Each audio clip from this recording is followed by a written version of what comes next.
तो हमारा फोकस आत्मा के सुख को पाने के लिए होना चाहिए, ना कि शरीर के। हमें सीरियसली इस बात पे सोचना होगा कि अभी हमें जो सुख लग रहा है वो वास्तव में हमारी आत्मा के लिए सुख है या दुख।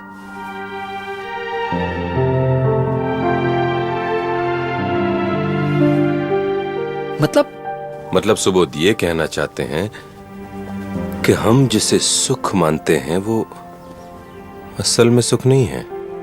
क्या? हाँ, Are you sure? 100%। सुबोध, अब तक जो बातें तुमने कही वो सब ठीक थी, टकाटक, लेकिन ये बात गले नहीं उतरी। लेकिन फिर भी जो सच है वो तो सच ही रहेगा। जो सुख है वो सुख रहेगा और जो दुख है वो दुख रहेगा। सुबोध भाई, ऐसा भी तो हो सकता है कि जो हमारे लिए सुख हो वो आपकी नजर में सुख ना हो, और जो आपके लिए सुख हो वो हमारी नजर में दुख हो। किसी के मानने से या लगने से या ना लगने से सुख के सिद्धांत बदल नहीं जाते। हम यहाँ सुख के सिद्धांत की, यूनिवर्सल लॉ की, सनातन सत्य की बात कर रहे हैं। I take my words back. मैं भी हारा नहीं और तुम जीते नहीं। बाजी तो भी बाकी है। Let's play it. अगर मैं ये साबित कर दूं कि जिसमें मैं सुख समझता हूं उसमें सुख है, सचमुच है, तो तुम हारे और मैं जीता। इस बार मैं तुम्हारा ही तरीका अपनाकर तुम्हें गलत साबित कर दूंगा और तुम्हारे पास कोई जवाब नहीं होगा। Just give me 2 days.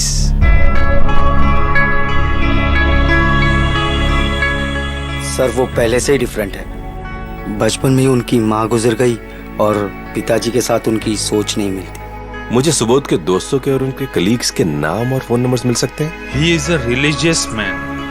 अपने पापा के सामने बोल नहीं पाता बेचारा, पर पापा का मन रखने के लिए ही अब तक संसार में है, वरना कब का संन्यास ले लिया होता। जब तक मैं आपसे ना कहूं, आप प्लीज उन्हें ये मत बताना कि ये सब आपके कहने से हो रहा है।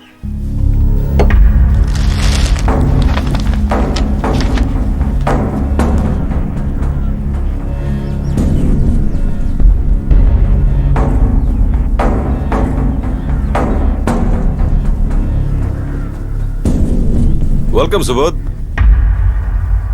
Ladies and gentlemen, please take your seats. The show is about to begin. पहले मैं आपकी पहचान किसी से करवाना चाहता हूं। ये सुबोध है। He's तो क्या पहचान दो सुबोध? 50 करोड़ की आसामी जीवनलाल मेहता के इकलौते वारिस, या यूनिवर्सिटी में फिलॉसफी पढ़ाने वाले पॉपुलर टीचर, या ऑल्टरनेट मेडिकल थेरेपीज के जानकार सुबोध मेहता, या फिर रिफ्रेशिंग स्माइल के मालिक Subodh Mehta? Please sit. Actually the best introduction would be, Subodh वो शख्स हैं जिन्होंने आप सबके सपनों से मेरा परिचय करवाया। Thank you Subodh.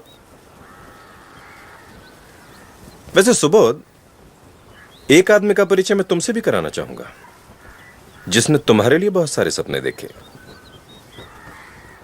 Meet your father, Jeevanlal Mehta.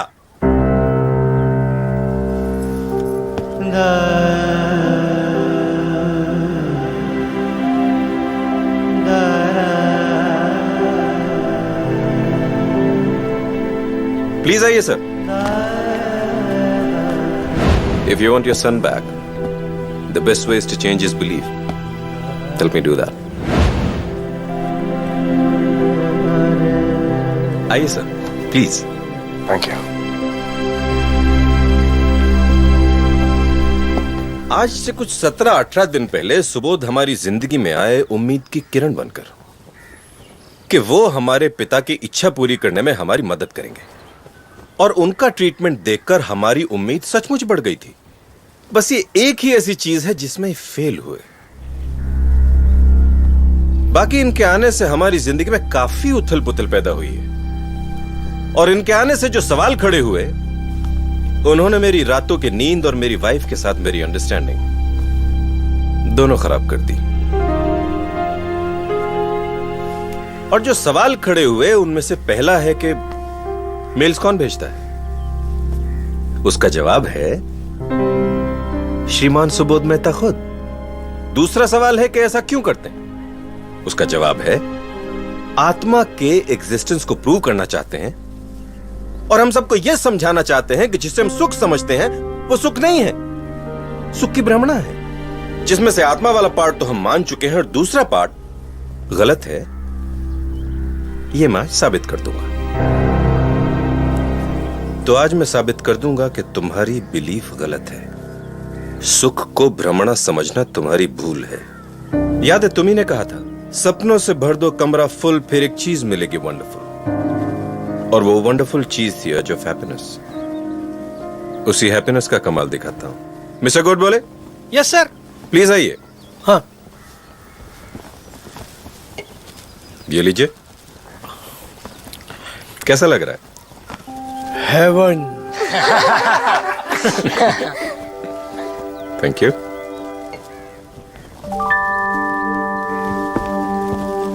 ये छोटा सा सुख था। मिस्टर नचिकेत। Yes sir. आपने मुझसे कहा था कि आपका सपना है कि हमारे ही ऑफिस में काम करने वाली मिस महात्रे से आपका रिश्ता जुड़े। Sir. Oh no, don't get embarrassed. Miss Mhatre भी ऐसा ही चाहती हैं। हाँ। Miss Mhatre please.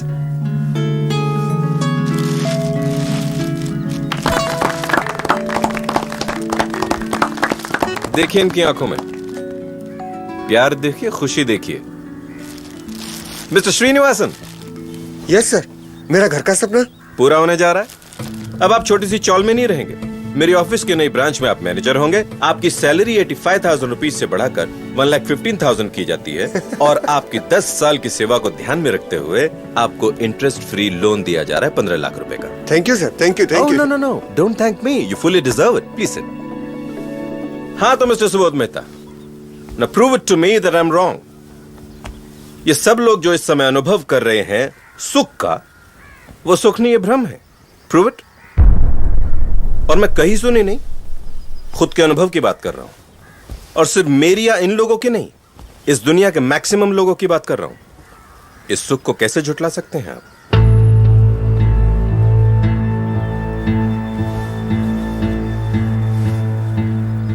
सुबोध बेटा, महेंद्र जो कह रहा है उसे समझने की कोशिश कर और मेरे साथ चल। मेरी कंपनी अभी भी तेरा इंतजार कर रही है बेटा।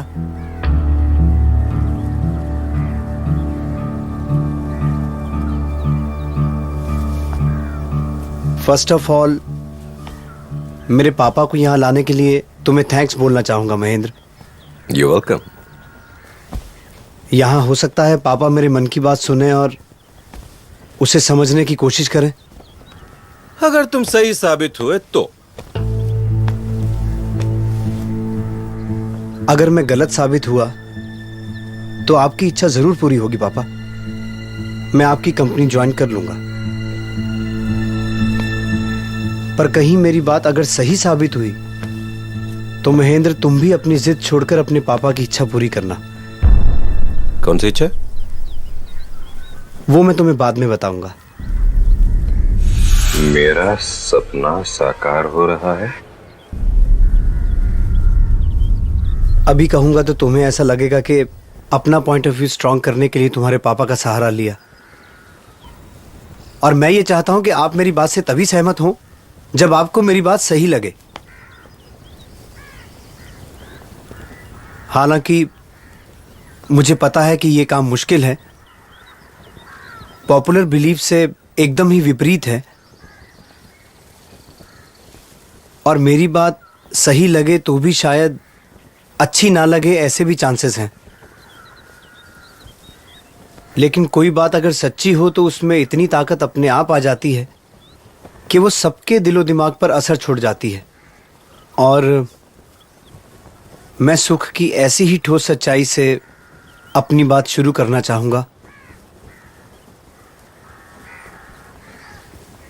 सुख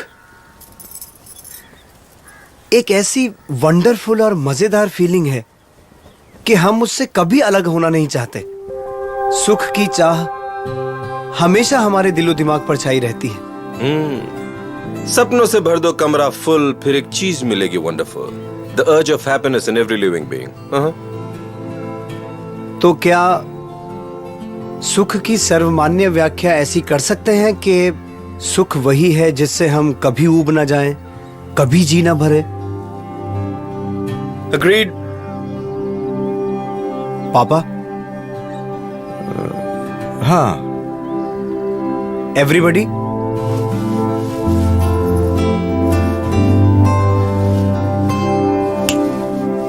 सॉरी सर सॉरी, वो बस बिगड़ गई, फिर मैं चल कर आया और धूप इतनी तेज थी कि एक मिनट भाई, आप जरा यहाँ आएंगे? भाभी 2 गिलास शरबत मिल सकता है? हाँ। ऐसा शरबत जो मन को ठंडक दे, सुख दे। अब ये एक शरबत आपके लिए है और एक शरबत आप यहाँ आएंगे प्लीज? हाँ। अब ये दोनों एक साथ एक जैसा शरबत पिएंगे प्लीज।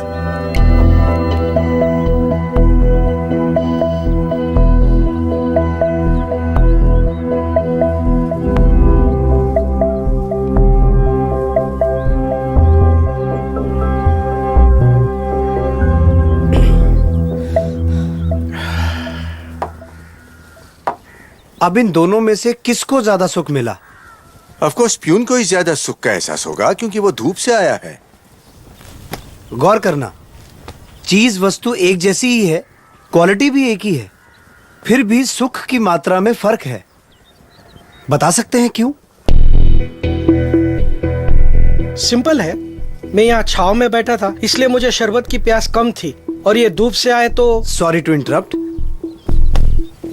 प्यास का अनुभव सुख है या दुख? Of course, दुख। प्यास किसे अच्छी लगती है? ये बात आप लोग ध्यान में रखना। Please continue. मुझे प्यास कम थी और ये धूप से आए इसलिए इन्हें प्यास ज्यादा थी, इसलिए सुख का अनुभव तो इन्हें ही ज्यादा होगा ना।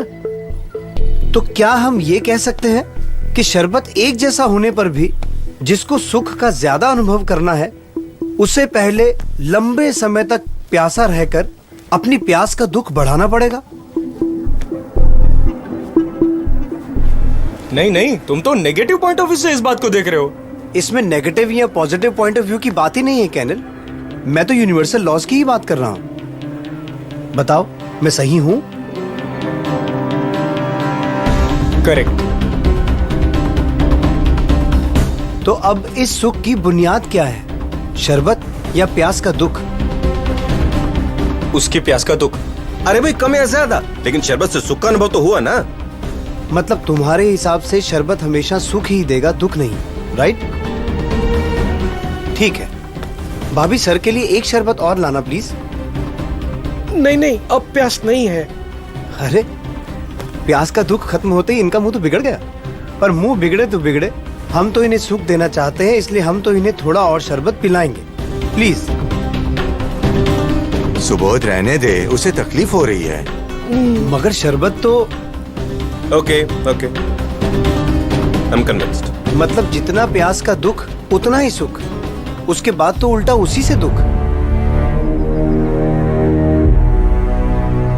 इनका बिगड़ा हुआ मुंह हम सबने देखा, राइट महेंद्र? ठीक है, आप लोग जाइए, थैंक यू। अब आप मिस्टर जिनका चौल से फ्लैट में शिफ्ट होने का सपना है,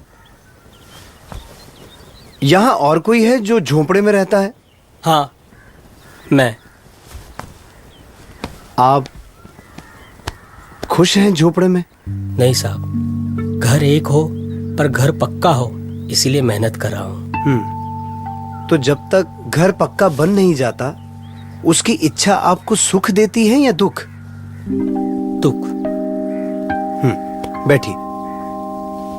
अब बताओ महेंद्र, इच्छा में सुख है या दुख? ओके। अब और कोई जो फ्लैट में रहता हो लेकिन बंगलों में जाना चाहता हो? Sir, me and I am also working very hard for it. तो अब बताओ, किसको ज्यादा सुख मिलेगा? तीनों को अलग अलग घर चाहिए, तीनों उसके लिए पूरी मेहनत भी कर रहे हैं। एंड जस्ट इमेजिन कि उनको अपना मनचाहा घर मिल जाता है, तो घर में पहला कदम रखते ही सबसे ज्यादा सुख किसको मिलेगा? भाभी, तीनों को एक जैसा ही सुख मिलेगा। क्यों? घर की क्वालिटी और घर की कीमत तो अलग अलग है। हाँ, फिर भी तीनों की चाह तो एक जैसी है ना, तो सुख भी एक जैसा ही मिलेगा। मतलब घर की क्वालिटी अलग अलग, फिर भी घर पाने की इच्छा और मेहनत की पीड़ा एक जैसी होने की वजह से पीड़ा के शमन का आनंद भी एक जैसा। हाँ, लेकिन घर सुख तो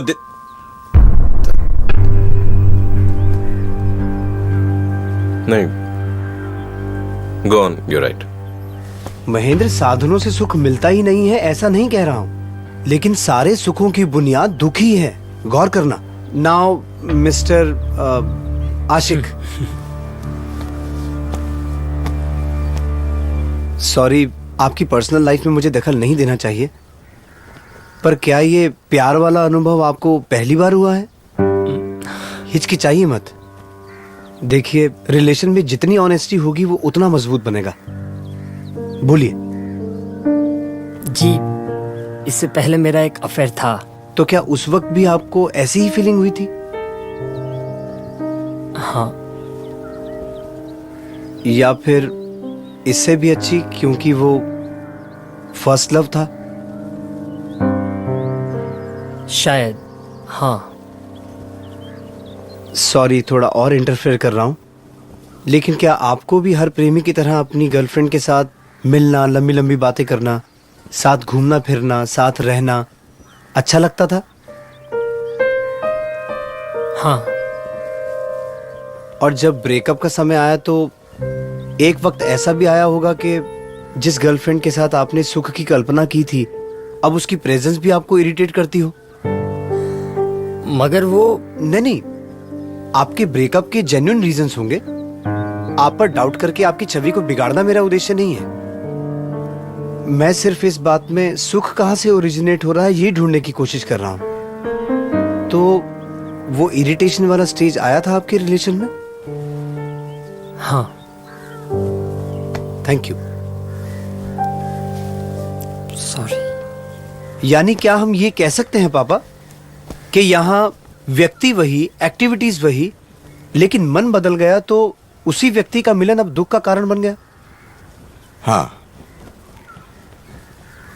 अब एक और उदाहरण देता हूं सुख का। साधन छोटा फिर भी सुख बड़ा। महीने में 3,000 रुपए कमाने वाले मजदूर को 50,000 की लॉटरी लग जाए और महीने में 10 लाख रुपए कमाने वाले आदमी को 1 लाख की लॉटरी लगे, तो कौन ज्यादा खुश होगा? ऑफ कोर्स मजदूर, क्योंकि 50,000 रुपए उसके लिए बहुत मायने रखते हैं, जबकि दूसरे आदमी के लिए 1 लाख रुपए इतनी बड़ी रकम नहीं है। करेक्ट। यानी कि गरीब आदमी जो उस 50,000 के लिए खून पसीना बहा रहा था, मेहनत मशक्कत कर रहा था, उसके लिए झुलस रहा था, उसे उतना सुख मिला। लेकिन श्रीमंत आदमी की तड़पन 1 लाख रुपए जितनी छोटी नहीं थी। उस बेचारे को तो शायद 50 लाख रुपए मिलते तब जाकर सुख मिलता। राइट पापा?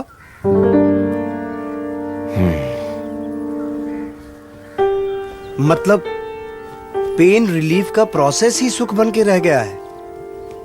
जिस चीज का पेन होगा उसको रिलीव करने में ही उसको सुख मिलेगा। So every means of enjoyment is actually a pain killer remedy, फिर वो चाहे व्यक्ति हो या वस्तु हो। ऐसा करके भी अगर सुख मिलता है तो फिर प्रॉब्लम क्या है? फिर तो हॉस्पिटल में जाना, या घाव लगने पर मरहम पट्टी करना, या रोग होने पर दवाई करना, इन सबको भी एंजॉयमेंट मानना पड़ेगा।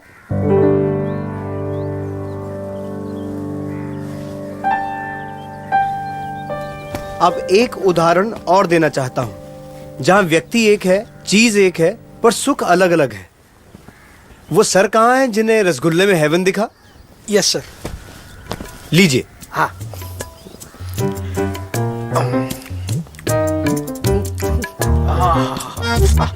एक और।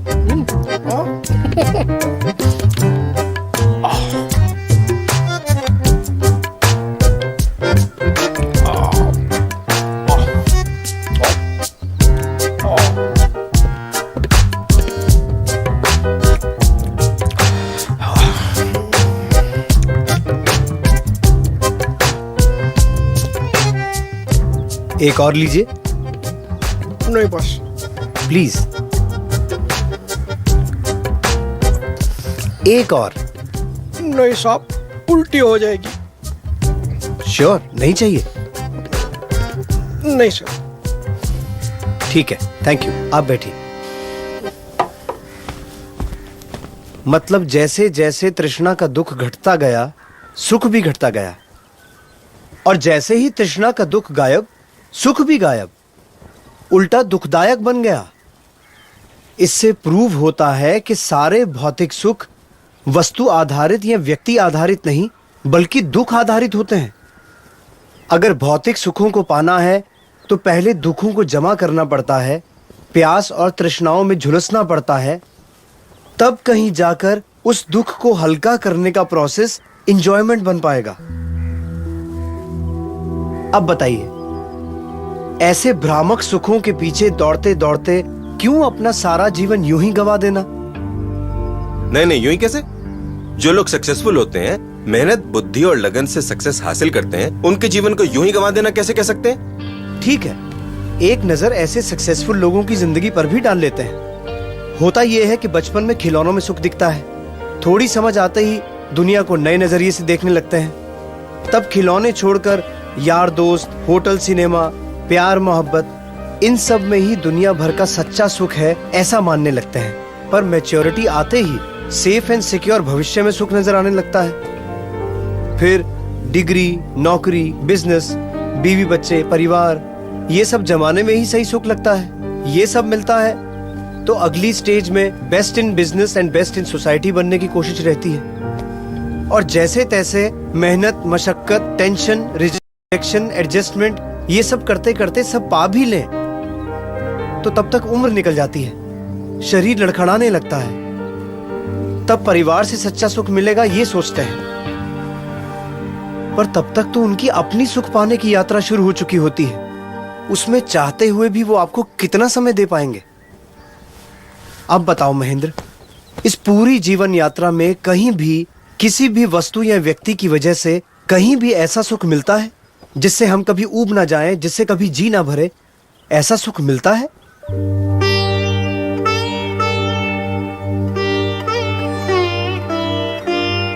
मिलता है तो जिंदगी के हर मोड़ पर सुख के मायने क्यों बदल जाते हैं? क्यों उम्र बढ़ते ही इच्छाएं बढ़ती जाती हैं? प्रॉब्लम यह है कि हम सुख की भ्रमणा से प्रेरित होकर दौड़ते ही रहते हैं और अंत में अनंत इच्छाओं से पैदा हुए दुख के ढेर पर सुख का इंतजार करते बैठे रहते हैं। और महेंद्र, ये भी कही सुनी नहीं बल्कि अनुभव की बात कर रहा हूँ। वो भी सिर्फ मेरी तुम्हारी नहीं, बल्कि दुनिया के मैक्सिमम जीवों की बात कर रहा हूँ। आप ही बताइए पापा, इसमें कहाँ है सुख? आपकी कंपनी में मिलेगा मुझे सच्चा सुख? और ये सब सुनकर क्या आप लोगों को भी ऐसा लगता है कि इस भौतिक विश्व में किसी ने भी इंद्रियों के भोगों के साधनों से कभी ऊब न जाए ऐसा सुख पाया है? नहीं पाया है। ये पॉसिबल ही नहीं है, क्योंकि सारे भौतिक सुख दुख से इतने गहरे जुड़े हैं कि जैसे ही दुख गायब होता है, सुख ऑटोमेटिकली दुख में कन्वर्ट हो जाता है। फिर कहां रहता है सुख? क्योंकि सुख की व्याख्या तो हम पहले ही तय कर चुके हैं कि जिससे कभी ऊब ना जाए वही सुख है।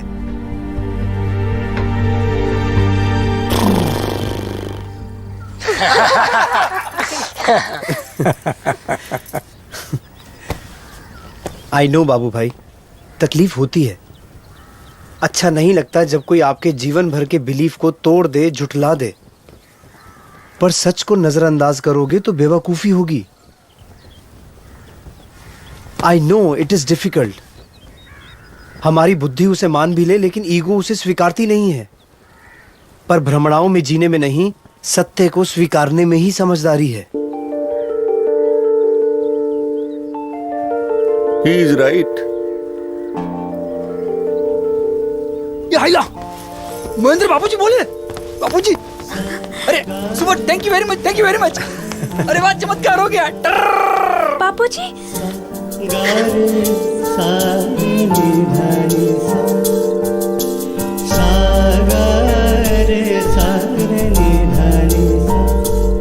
मान जाओ बेटा,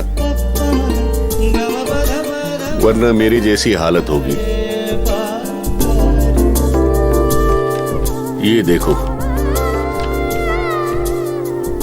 भाई, आपका नाम भूल गया हूं, आपकी बातें याद है, हमारे बीच हुई बहस की एक एक बात याद है। सक्सेस के नशे में जिस सत्य को नकारा था, बुढ़ापे और बीमारी में वही सच अनुभव बनकर मेरे सामने आया।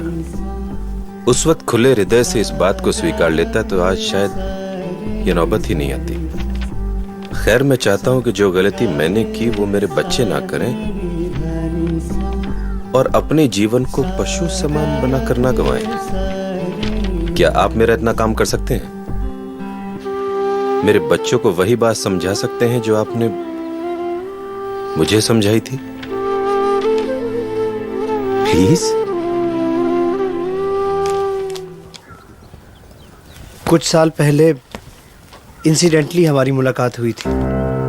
तब आपके पापा ने भी मेरी बात मानने से इनकार कर दिया था। ईगो।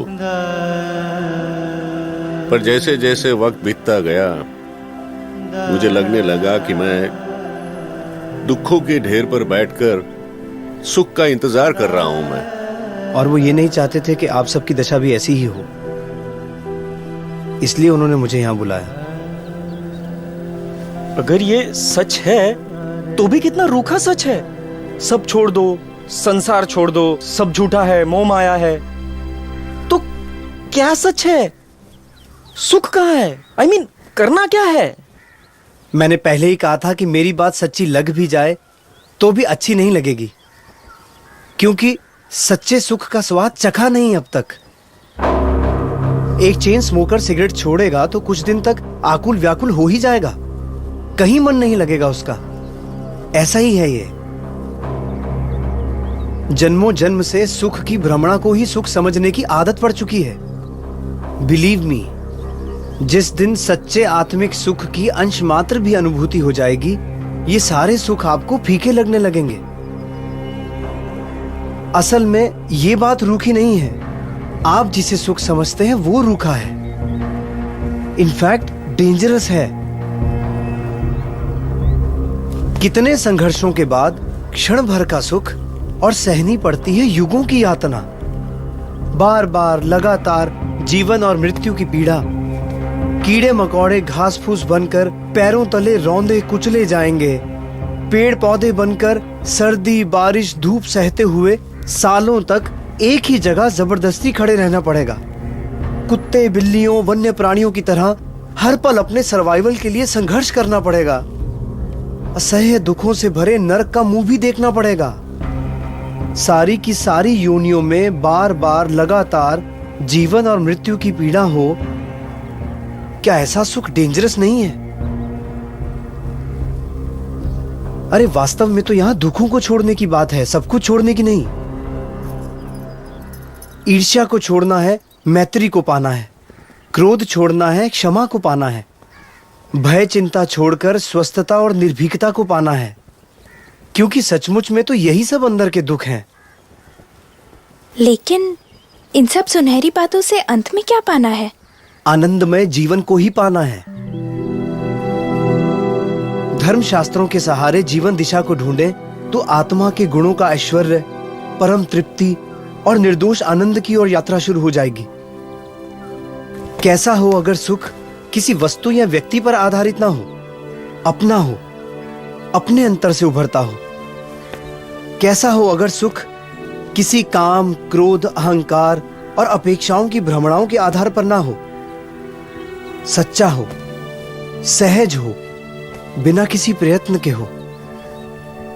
कैसा हो कि सच्चा सुख क्षणिक ना होकर सतत हो, निरंतर हो। ऐसा सुख मिले जिससे कभी ऊब ना जाओ।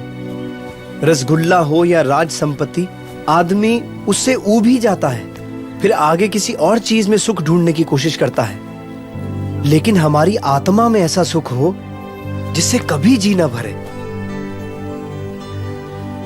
जहां कोई शंका कुशंका द्विधा नहीं, पर कंप्लीट क्लैरिटी है। जहां कोई डर भय चिंता नहीं, बल्कि आत्मा की निर्भय स्थिति है। और क्या कहूं ऐसे सुख के बारे में जिससे आपको ये सुख रूखा ना लगे। ऐसा सुख सचमुच में होता है? I mean, हम इसे पा सकते हैं? हाँ, 100% होता है। आपको क्या लगता है शास्त्रों की अनेक शाखाओं के पारगामी हमारे ऋषि मुनि सालों तक तपस्या क्यों करते थे? अपने शरीर को पीड़ा देकर भी जंगलों में, पर्वतों की गुफाओं में ध्यानमग्न क्यों रहते थे? पागल थोड़ी थे कि घर बार संसार छोड़कर यूं ही चले गए। वो तपस्या कर रहे थे संपूर्ण सुख पाने के लिए, मोक्ष का सुख पाने के लिए। और इन सुखों को प्राप्त करने से आपको भी कोई नहीं रोक सकता। जरूरत है साधना की, क्योंकि अभी अगर पुरुषार्थ नहीं करोगे तो उम्र के आखिरी पड़ाव में कीमती मनुष्य भव यूं ही व्यर्थ गवा देने की निराशा का सामना करना पड़ेगा। और मनुष्य भव के अलावा बाकी किसी भव में ज्ञान पाने की संभावना रेयर या नहीवत है।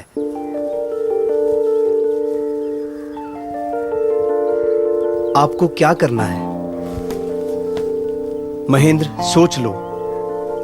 मोक्ष नाम की वंडरफुल चीज चाहिए या इसी दुख आधारित सुख की भ्रमणा में ही जीते रहना है?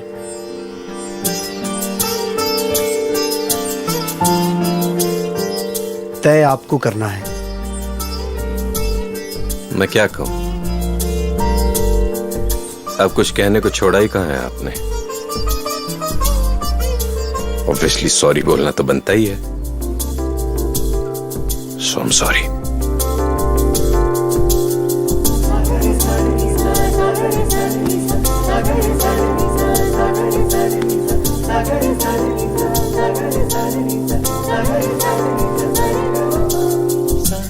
और अब ये भी बता दो कि आगे क्या करना है इस मोक्ष नाम की वंडरफुल चीज को पाने के लिए।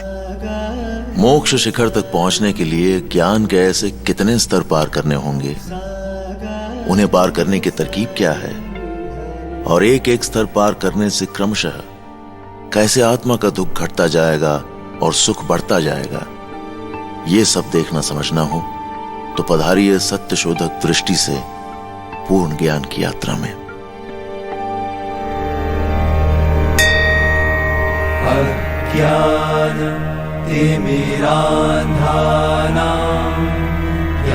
ज्ञानाञ्जन शलाकया नेत्रमुन्मीलितं येन तस्मै श्री गुरवे नमः। तस्मै श्री गुरवे नमः। तस्मै श्री गुरवे